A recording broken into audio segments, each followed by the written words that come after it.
Deuteronômios, capítulo 30, versículos 19 e 20. Todos encontraram, amém?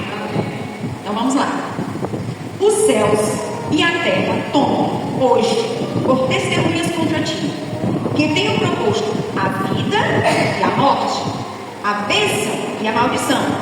Escolhe, pois, a vida, para que vivas, tu e a tua semente, amando ao Senhor teu Deus, dando ouvidos à sua voz, achegando a Ele, pois Ele é a tua vida e a longura dos teus dias, para que fiques na terra que o Senhor jurou a teus pais, a Abraão, a Isaque, a Jacó, que lhes havia te dado. Amém?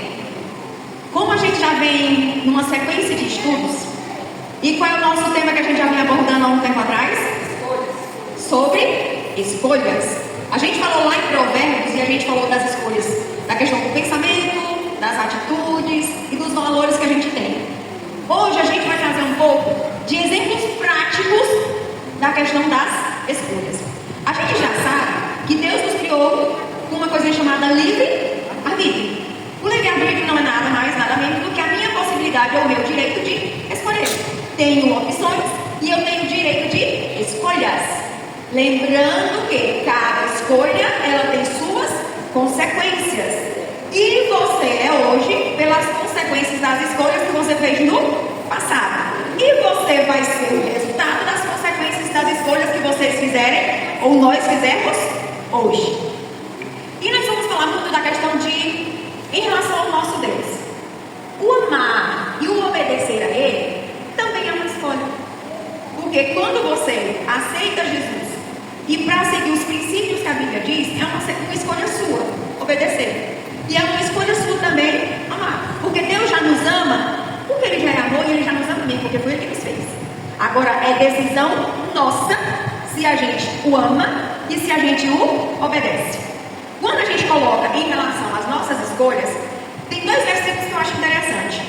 Josué 24:15, quando ele diz assim: se porém não lhes agrada servir ao Senhor, escolham hoje a quem irão servir, se aos deuses a que seus antepassados serviram, além do Eufrates, ou aos deuses dos amorreus, cuja terra vocês estão vivendo.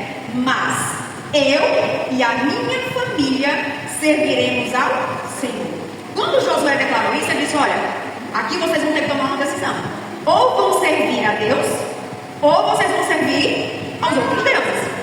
O que vocês vão escolher vai depender de cada um, ninguém pode impor. Mas é o que foi que Josué declarou: eu e a minha casa serviremos ao Senhor. Então, a questão de servir ao Senhor é uma escolha sua. É você quem escolhe.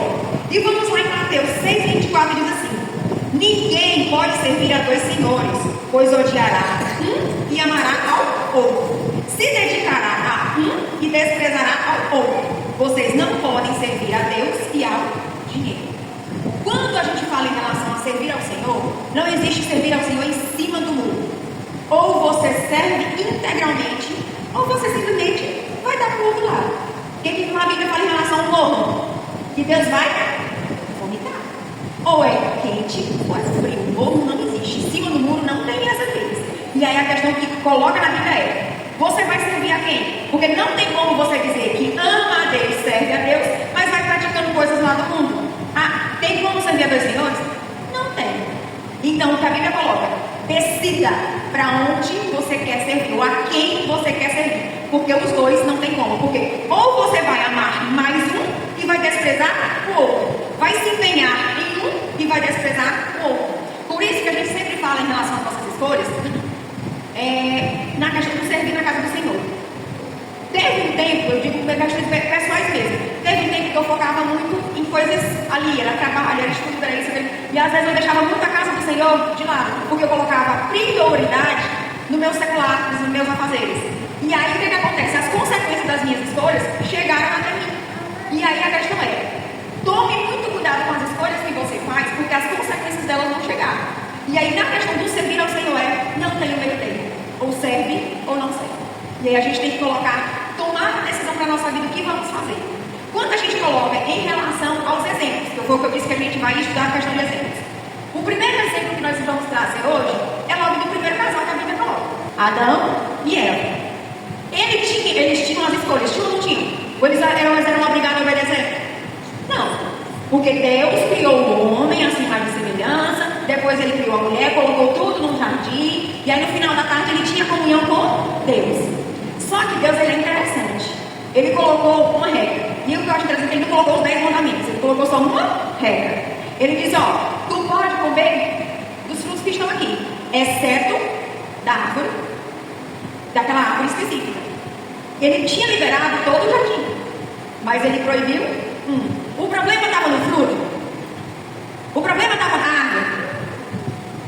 O X da questão sempre é o mandamento, é a regra. O que Deus queria ver era a obediência. Não era porque a árvore era uma coisa espetacular, não. A gente não sabe nem que fruto era, para ter noção, não sabe nem que fruto era. Tem gente que praticamente vai ensinar para as crianças, às vezes traz a ideia de uma maçã, né? Imagina colocar na cabeça de uma criança que uma maçã é proibida. Não tem como. A Bíblia não especifica qual é o fruto, ela só diz que era um fruto que não era para comer. Mas o problema, aí já deixa claro, o problema não está no fruto, está no mandamento, na obediência.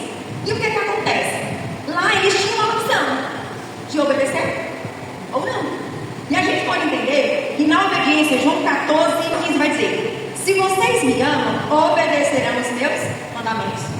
E um dos mandamentos que tem lá, que teve lá de Moisés, era o quê? Amarás o Senhor teu Deus de todo o teu coração, de todo o teu entendimento.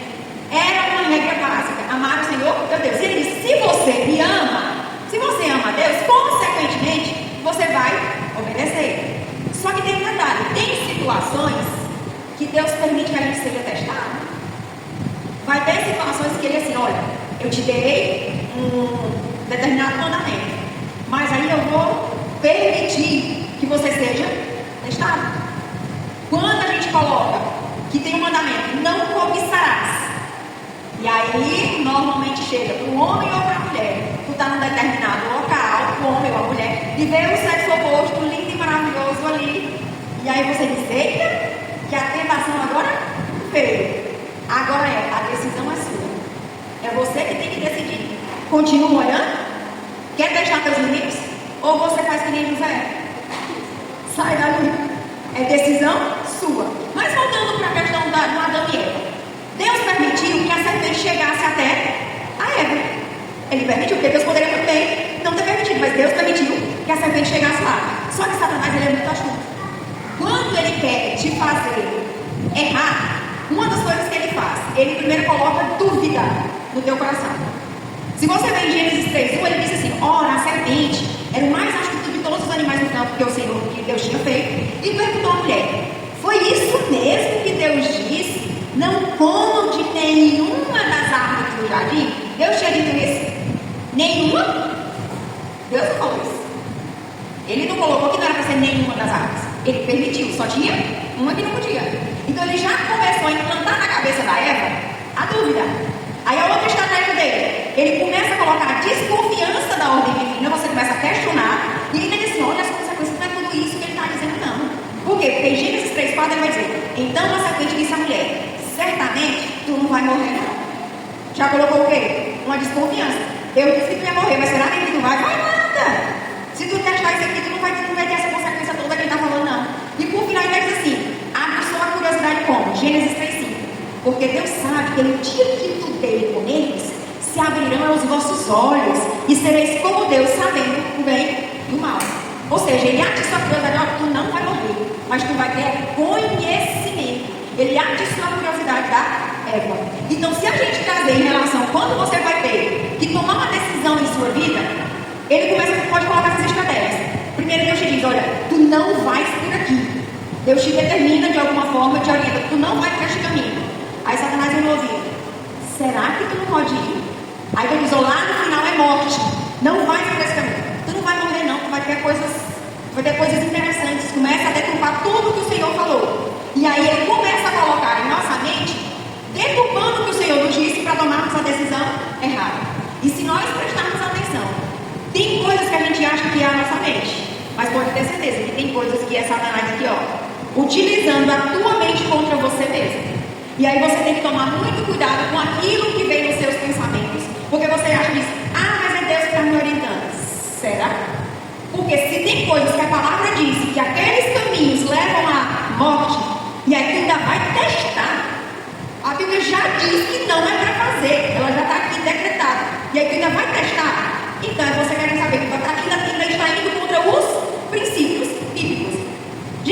coisas que não tem como a gente saber que decisão tomar.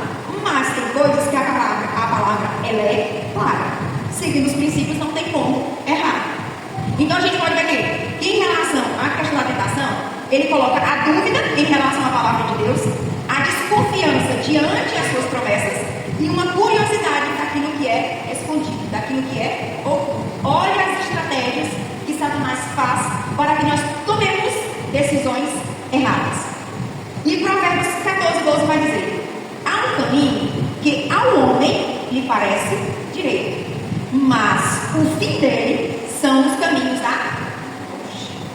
Então, muito cuidado com aquilo que aparenta ser o certo, porque o aparente não é o certo. E nós podemos ver que todas as nossas escolhas têm consequências e não podemos ficar em cima do muro, temos que tomar decisões. E por isso que nós temos o livre arbítrio. Nós temos que decidir que lado devemos ficar e saber as consequências no que isso vai nos acarretar. Eu queria que lessem em Romanos 2, 6 a 8. O qual recompensará cada um segundo suas obras, a saber, a vida eterna aos que, com perseverança em fazer bem, procuram glória, honra e incorrupção.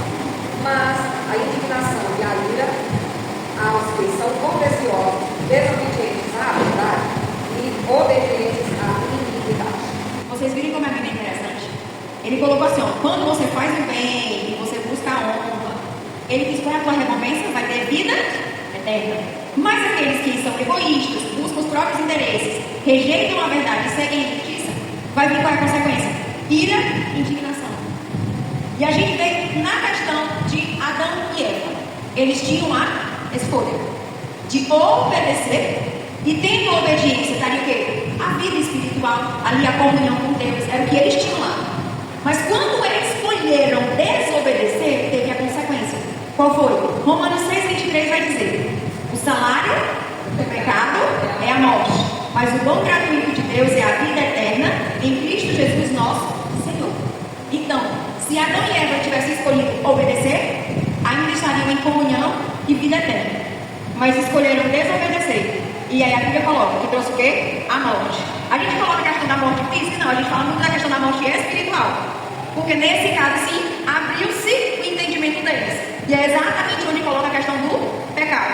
A gente pode até trazer, por exemplo, crianças. Quando elas estão na fase da inocência, é quase como se estivesse lá no jardim. Porque enquanto não entende que é certo e errado, ainda está na inocência. Mas a partir do momento em que sabe o que é certo e errado e ainda pratica, aí não, aí já entra na fase de precisa de Jesus. E uma frase que Conceição falou e eu achei interessante, e que nós temos que colocar isso na cabeça: criança também precisa de Jesus. Agora você vai perguntar, que idade? Não temos limite, é questão de idade. Depende muito do entendimento dela. Porque enquanto ela não entendeu o que é certo e errado, está na inocência. Mas a partir do momento que sabe o que é certo e o que é errado, ela já entra na necessidade de ter Jesus, se arrepender do que faz e poder pedir Jesus por causa da salvação. Porque sem Jesus não tem salvação. O outro exemplo que nós podemos ver são os dois irmãos, Caim e Abel. A gente viu o episódio que eles foram apresentar no holocausto ao Senhor, fazer oferta ao Senhor. Quando a gente fala em relação a Abel, diz que Abel trouxe os primogênitos das suas ovelhas e da sua gordura para ofertar ao Senhor. Mas para Caim e para a sua oferta ele não atentou. Isso está falando do que Deus recebeu. Para Abel ele recebeu e de Caim não. Aí eu pergunto, mas é porque Caim ofereceu foi coisas da agricultura e Abel ofereceu foi as ovelhas. Quem disse? O problema não está na oferta. O problema está de como foi ofertado. Porque Abel, ele escolheu os primogênitos e ele escolheu o melhor. Se o primogênito veio com defeito, eu vou colocar só para ver com defeito vai? Quem disse? Abel escolheu a primogenitura e ele escolheu o melhor. Caim escolheu de qualquer jeito. E aí, Abel foi recebido e de Caim não. O problema não está na oferta. O problema está em como você vai ofertar. A escolha que você faz de como vai oferecer a oferta ao Senhor é que vai dizer se Deus vai receber ou não. E nós podemos entender que escolheu o melhor. E Caim escolheu fazer de qualquer jeito. A outra situação, Deus recebeu de Abel, mas não recebeu de Caim. Gerou uma indignação. E o que foi que ele fez? Por causa da indignação dele, ele pegou e matou o irmão. Aí ele já foi descumprindo lá no mandamento. Ainda tem dois mandamentos naquele que ele descumpriu, que é amar o teu próximo como a ti mesmo, que está em Levítico 19 e 18, Mateus 22, 39 e Marcos 12, 31. E o outro mandamento é não matarás, que é Êxodo 20, 13 e Deuteronômio 5 e 17. Só na atitude dele aí, ele já foi fazendo dois mandamentos que ele já está descumprindo. E aí a gente pode entender que, em relação a essas escolhas que os dois fizeram, em relação a isso aí, eu quero que vocês leiam Colossenses 3, 23.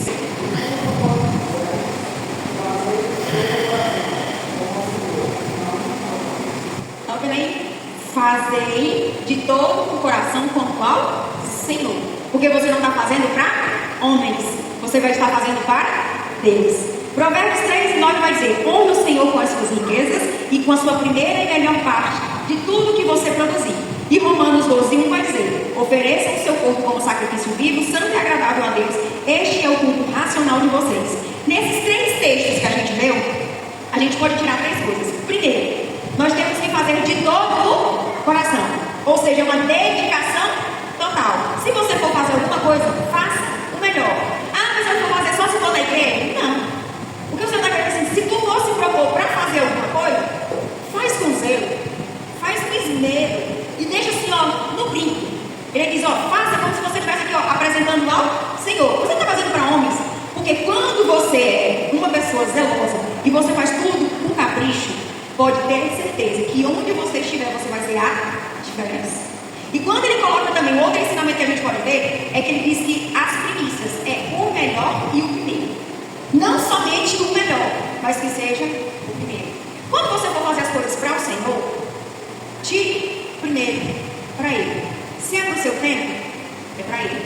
Se é aquela meditação, vai ler alguma coisa, tire o tempo para Ele. Dê uma exclusividade e a prioridade ao Senhor. Porque as outras coisas, aí Ele acrescenta, e Ele vai, Ele dá abundância.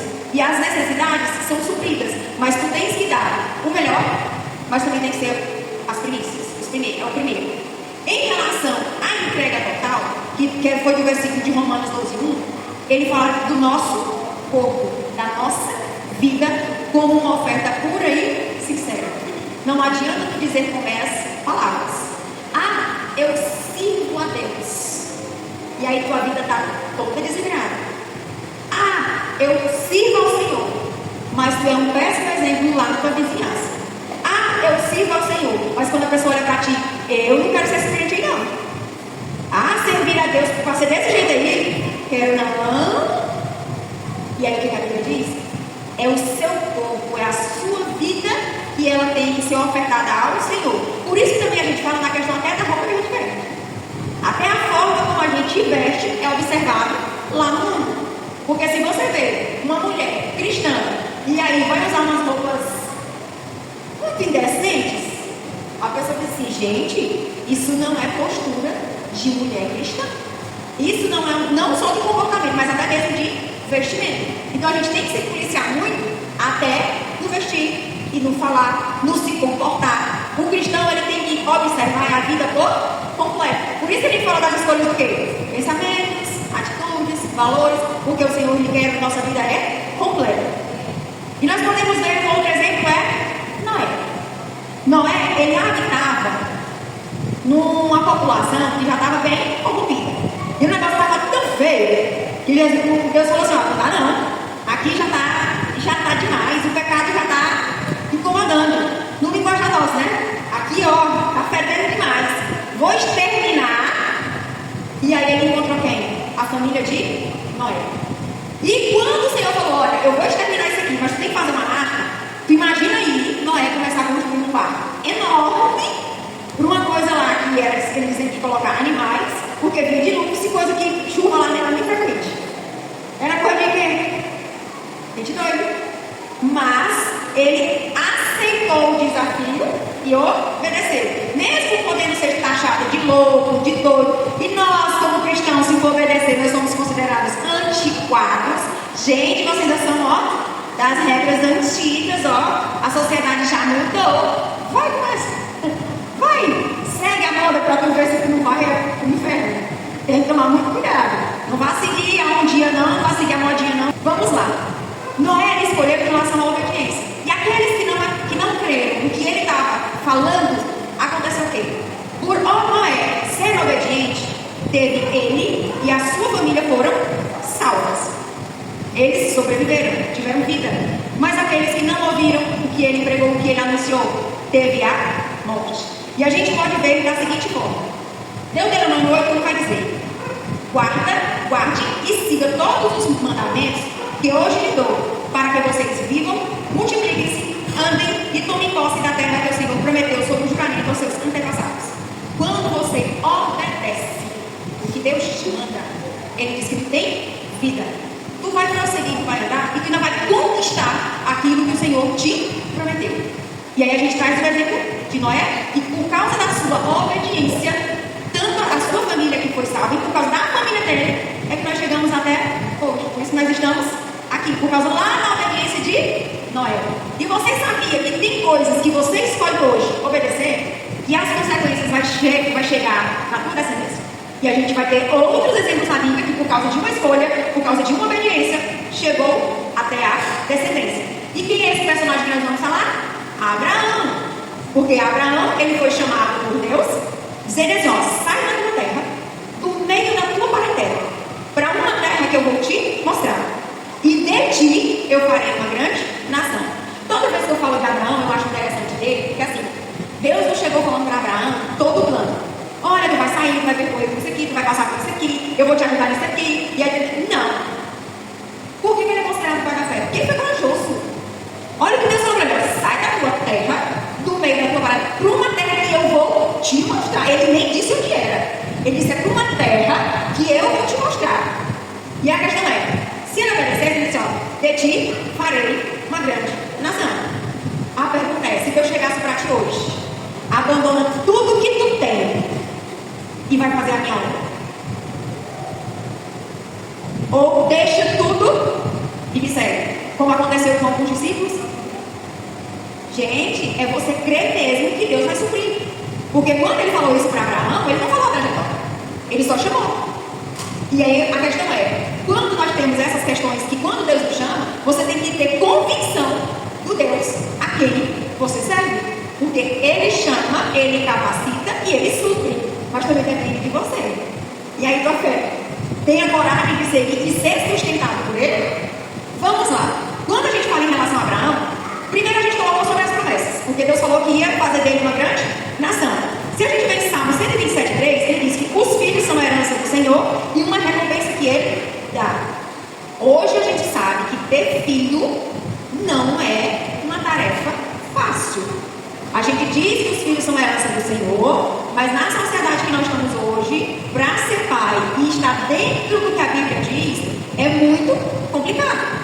Hoje, por exemplo, eu estava atendendo um representante e eu não vi essa reportagem, mas ele falou assim: olha, tem um caso de um pai e uma mãe que eles estão sendo chamados, a justiça está processando eles podem passar alguns dias, tanto tempo presos, porque eles tiraram a filha da escola, porque a escola começou a pregar algumas coisas que não convém com o que ele ensinava a filha, e foram dizer que os pais estavam tirando a filha da escola por causa de questões religiosas, crenças, essas coisas desse tipo.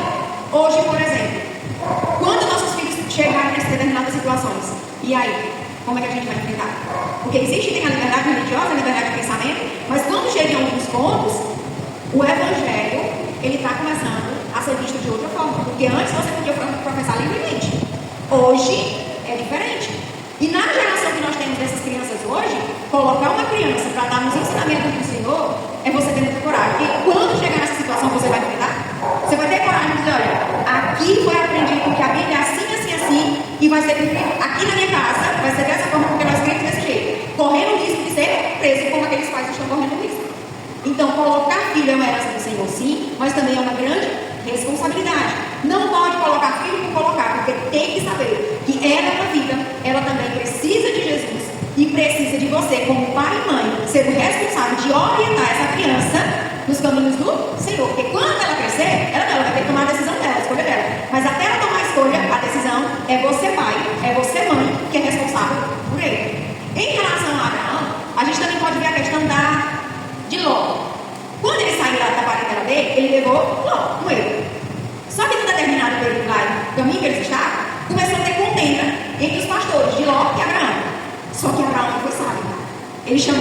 assim, olha, não dá mais para a gente conviver junto. Nós temos que nos separar. Foi numa coluna, e ele disse, ó, tu aqui olha, para onde tu for, eu vou para o oposto. Se tu for para a direita, eu vou para a esquerda. E aí o que acontece? Ló fez o quê? Olhou lá para as campinas e disse, olha, eu quero que ela ali, aparentemente ela está boa, boas campinas, eu escolho aquela. E a gente sabe qual foi a consequência de Ló, sabe? Foi para Sodoma e Gomorra e sabe o que foi que aconteceu com ele.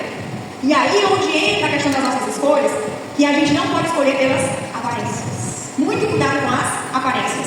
E aí nós vamos lá em 1 Samuel 16:7. Porém, o Senhor disse a Samuel: não atentes para a sua aparência, nem para a grandeza da sua estatura, porque o tenho rejeitado. Porque o Senhor não vê como vê o homem, pois o homem vê o que está diante dos olhos. Porém, o Senhor olha para o coração. Está vendo aí?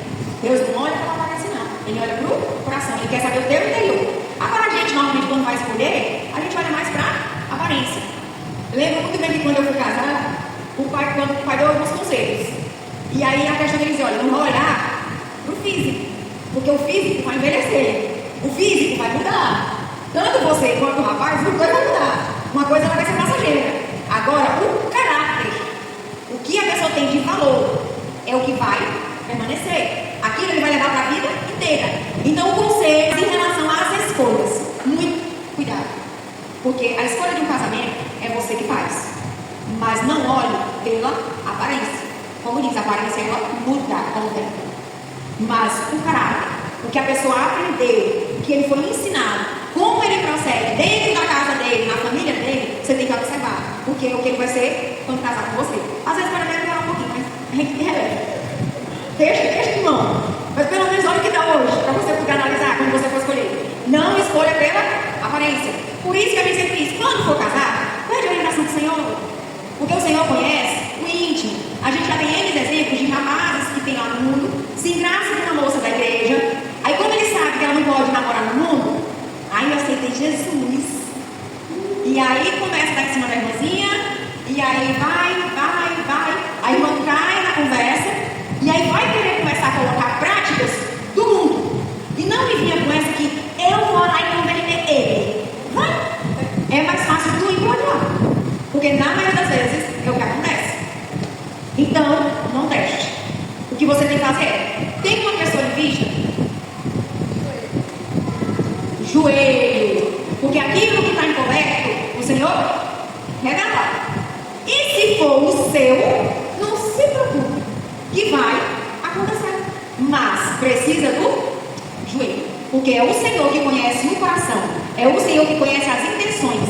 Porque não podemos olhar pelo esse aqui, ó, aparência. A gente tem que orar ao Senhor, porque Ele conhece o íntimo. Outra coisa que a gente pode ver também é que quando fala que Deus prova ou testa aquele a quem Ele ama. Eu trago muito dessa questão do provar, não é do castigo, mas é como a gente até falou na questão que Deus permite que algumas coisas aconteçam. Na própria vida de Abraão, o Senhor fez isso com ele. Porque imagina aí, Abraão teve Isaac lá com 100 anos. Ele era filho da promessa, já tinha mandado o Ismael para lá, já tinha despachado Ismael, estava com Isaac. E aí o Senhor pega e diz assim, olha, agora tu vai me entregar ele. Mas o menino não tinha crescido assim, não estava nem tão, tinha nem usufruído muito tempo. E aí você pega e diz, agora você vai ter que devolver, vai ter que entregar, vai ter que sacrificar ele. Estava sendo um teste para Abraão. Porque como é que nós íamos saber que Abraão era um homem de fé se não fosse um episódio desse daí também? Porque Deus te deu o filho da promessa já na velhice. E aí ele pega e diz assim, agora é hora de oferecer ele de volta. E aí Abraão foi. O que eu acho interessante, tanto em Abraão, que a gente tem ensinamento tanto em Abraão quanto em Isaac, que a gente vai ver nos dois. Porque Abraão, ele creu no Senhor, porque se Deus fez a promessa, ele creu que ele ia cumprir. Se ele ia morrer, ia ressuscitar, se Deus ia livrar, a gente não sabe qual foi o pensamento de Abraão. A gente só pode conjecturar. Não sabe. Mas ele creu que o Senhor ia dar um jeito. E quando o filho dele perguntou, ele disse assim, pai, aqui está a lenha, está o cutelo, mas cadê o cordeiro? A frase dele é, Deus, o cordeiro, para si proverá. E se a gente for lá, olhando para Isaac, tu imagina aí, tu está acompanhando teu pai, tu sabe que vai ter um sacrifício. Aí quando chega lá, ele tira a lenha, arruma no altar, tal, e aí diz, agora, vamos conjecturar aqui, imagina aqui. Agora, tu é o sacrifício. Menino que é desobediente, pai, foi o Senhor que prometeu,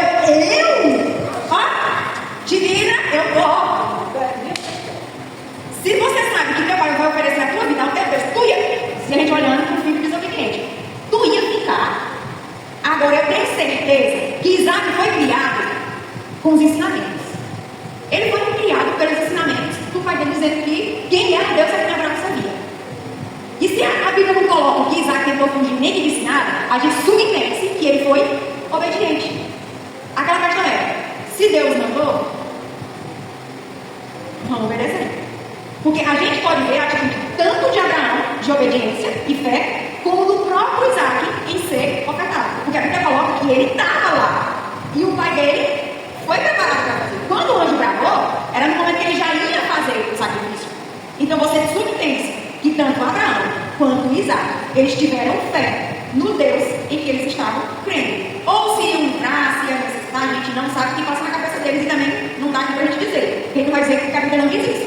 Mas se colocando no lugar deles como ser humano, a gente pode imaginar dessa forma. Mas que eles tiveram fé e escolheram obedecer. Quando a gente fala em relação a isso, que na questão do que Deus pede em relação a essas coisas, a gente diz assim, em Provérbios 17:3, o crisol é para a prata, o forno para o ouro, mas o Senhor prova os corações. Ele prova. Tiago 1, versículos 2 e 3. Meus irmãos, considerem motivo de grande alegria o fato de passarem por diversas provações, sabendo que a aprovação da sua fé produz perseverança. Não adianta você dizer que tem fé, ela tem que ser colocada em prática. Porque quando tu passa por provações, é aí sim que vai gerar a perseverança. Filipenses 2,14. Fazer todas as coisas sem murmurações, nem contendas. E 1 Coríntios 10,13. Deus é fiel, Ele não permite que você seja tentado além do que você pode suportar. Antes, quando forem tentados, Ele mesmo providenciará um escape. O que Ele está querendo dizer? Você vai passar por tribulações? Você pode ser testado? A sua fé, para você ter perseverança, pode ser testada? Mas o que Ele diz? Não mude. Porque a Bíblia não coloca que Abraão murmurou, ele confiou. E ele diz, se Deus vai testar você de alguma forma, Ele sabe até onde tu pode suportar. E Ele sabendo até onde tu pode suportar, Ele também já te dá o escape. E a gente pode ver isso na situação lá de Abraão. Ele sabia até onde o limite de Abraão ia. E Ele testou Abraão até o limite. Mas Ele também deu o escape. E a gente viu que Abraão não murmurou. Pelo menos a Bíblia diz, não mostra em nenhum momento ele murmurando sobre a situação que ele está passando. Então, o que a gente pode nos ensinar em relação a esses versículos? O Senhor prova os corações e a sua fé para produzir perseverança. E no caso, em relação à obediência, quando a obediência calma, ela realiza tarefas e passa por lutas sem reclamar, porque você confia em Deus. Isso que a gente fala em relação às provações. E Sara? A gente viu Abraão, das coisas que ele passou. Sara, imagina a situação de Sara aí. A gente vai falar de Sara e Agar ao mesmo tempo. Sara era esposa de Abraão, ela sabia que o Senhor tinha mandado ele sair de lá, e ela acompanhou. Olha a atitude dela também. Porque tu imagina tu sendo mulher de um pastor, por exemplo. E aí o Senhor diz assim, olha, então sai daqui e vai para outro lugar. Ela como esposa dele, se ela não cresce no mesmo Deus de Abraão, tivesse as mesmas condições, ela ia junto? Ou não ia, ou poderia até ir, mas na viagem, mesmo um negócio complicado que essa guarda de Abraão, mas ela foi. E aí ela sabia que ela ia acompanhar o esposo. Como ela não conseguiu gerar filhos, pelo que acho que o Abraão tinha mais ou menos uns 86 anos, aí ela falou assim, olha, já que eu não vou gerar filhos para ti, pega a minha serva egípcia, que é Agar, e aí ela consegue um filho para ti, e aí já vai ser a questão da nossa descendência. Abraão ouviu a esposa, teve com Agar, e ela gerou. Só que o que acontece? Agar era a esposa, ela era serva. E aí a Bíblia coloca que como ela engravidou, ela começou a menosprezar a esposa. Só porque ela engravidou. E aí a Sara começou a achar que muitas coisas que a outra estava fazendo, começou a pressionar ela fugiu. O Senhor falou para ela, disse, olha, volta, te humilha, porque ela que é a esposa, o filho que tu está gerando, ele vai ser uma peregrinação, mas ela é a esposa. E aí o que acontece? Anos depois, o Senhor tem a questão da promessa do filho. A Sara, quando ouve, ela dá aquele sorriso, né? Uma coisa assim de rapaz, é complicado. A gente não sabe o que passa na cabeça dela. Mas pode ser aquela situação de não estou acreditando, ou a situação é tão hilária que é difícil até de acreditar. Mas vamos lá, deixando essa parte de Sara. O que a gente pode entender em relação à atitude das duas? Primeiro, Sara, ela se apressou. Ela não esperou o tempo de Deus. Por causa da atitude dela, teve ou não teve consequências? Teve.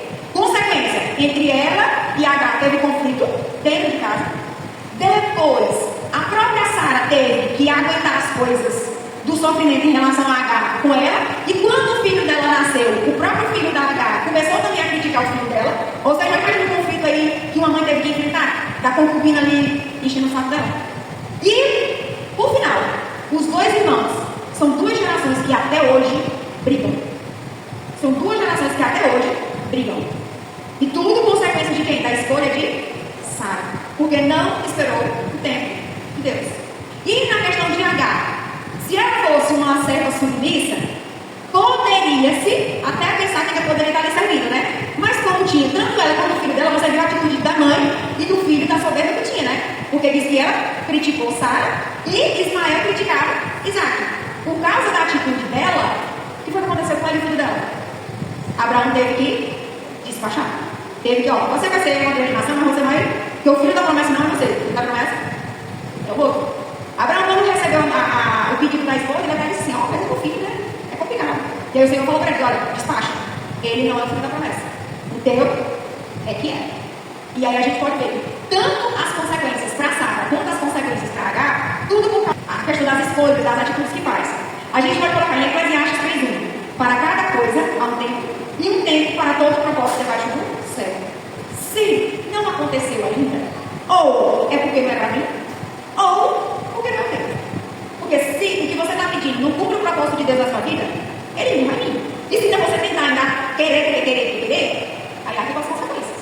Ou se não é na época ou não é no tempo, espera, aguarde, porque no tempo certo vai acontecer. Gente, Agar esperou por 100 anos e ninguém nasceu. 100 anos o filho da promessa nasceu, é muito tempo. Mas aconteceu. E aqui em Romanos 13:2 vai dizer: portanto, aquele que se rebela contra a autoridade está se colocando contra o que Deus instituiu. E aqueles que assim procedem trazem condenação para si mesmos. Isso aqui a gente pode falar do exemplo de Agar. Quem era a autoridade lá na casa? Era Sara. Se rebelou contra ela, teve consequências. Como tem muita coisa para a gente falar, mas eu queria que a gente tirasse só o ensinamento. A gente falou de quem? Adão, Eva.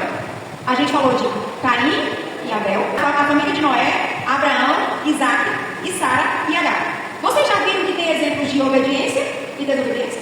Vocês já viram que tem consequências? Vida, morte, receber a oferta, não receber. A questão de Noé teve salvação para uma família e teve uma destruição de toda uma geração. O que nós podemos entender desses personagens que a gente começou a estudar? Todas as escolhas nas nossas vidas, ela tem consequências. E quando a gente fala em relação a obedecer ao Senhor, tudo vai depender da sua atitude no que você escolhe. Se você obedece, a gente já viu lá em Provérbios. Se obedecer, se fizer, se cumprir, ele já disse quais são as recompensas. Mas também já colocou, se não cumprir, quais são as outras recompensas. E aí, o restante fica